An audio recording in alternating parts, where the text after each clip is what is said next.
In this video, I'm going to talk about 7 things to consider when planning your drone flight.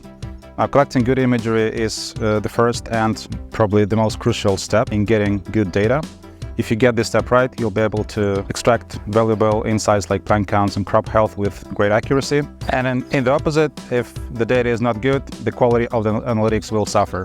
So with that in mind, let's dive into it.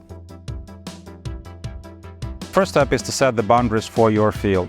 Now, this is an important step because you want to make sure that you have the adequate coverage of the whole field. To achieve that, you need to set boundaries so they go all the way to the edges of the field, and you want the first and the last flight path of the flight to go along the edges of the field or even a little bit outside of it. And you want to do that so that the data is not cut off and you have the image coverage even on the edges of the field. The second step is to choose the right altitude, and that depends on your specific use case. The higher the resolution you need, the lower you will typically need to fly. So the question you need to ask, what kind of resolution or GSD, ground sampling distance, do you need? The GSD tells us how many centimeters on the ground each pixels in the imagery represent. So usually the lower the value, the higher is the resolution of the imagery. With satellite imagery like Sentinel or Landsat, you would typically get a resolution of 10 to 20 meters.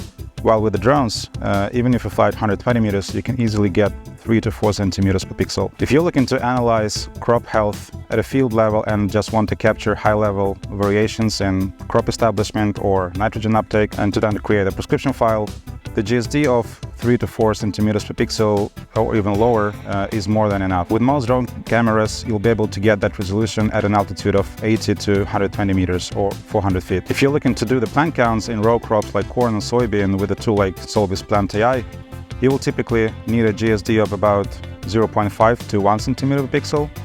In that case, you'll be looking to fly somewhere between 20 to 40 meters above ground level. Whatever the flight planning app you use, you will typically see the GSD change as you adjust the altitude, and in the apps like DJI Pilot, you can even set the required GSD and the app will set the altitude accordingly. Number 3 is imagery overlap. So getting right overlap is important to get the imagery stitched successfully, and that's because the algorithms will try to look for the common objects in overlapping images and stitch them together based on that. So higher overlap means the chances for successful stitching will be higher, but it will also mean that the flight times will be longer. So you want to find a balance between having sufficient overlap and covering the field in a reasonable amount of time. A good default overlap that will work in most cases is to set the front overlap to 80% and side overlap at 70%. Number 4 is flight speed. So you want to set the right speed to make sure that you get as crisp and sharp imagery as possible. Now, the flight speed will primarily depend on the altitude you fly and the frontal overlap that you use. The lower you fly, the lower the speed should be, and in apps like DJI Pilot 2, it will actually suggest you a speed range based on those 2 parameters. Number 5 is flight direction. So choosing the flight direction is all about the flight time efficiency and getting as much area covered as possible in a reasonable amount of time. It's usually a good idea to set the flight direction along the longest side of the field so that the drone flies long path and makes as few turns as possible. Another aspect to take into account when choosing the flight direction is the wind conditions. In windy weather, you want the drone to fly perpendicular to the direction of the wind, because flying against the wind will drain the battery faster, and flying with the wind might cause larger than needed gaps between the image captures.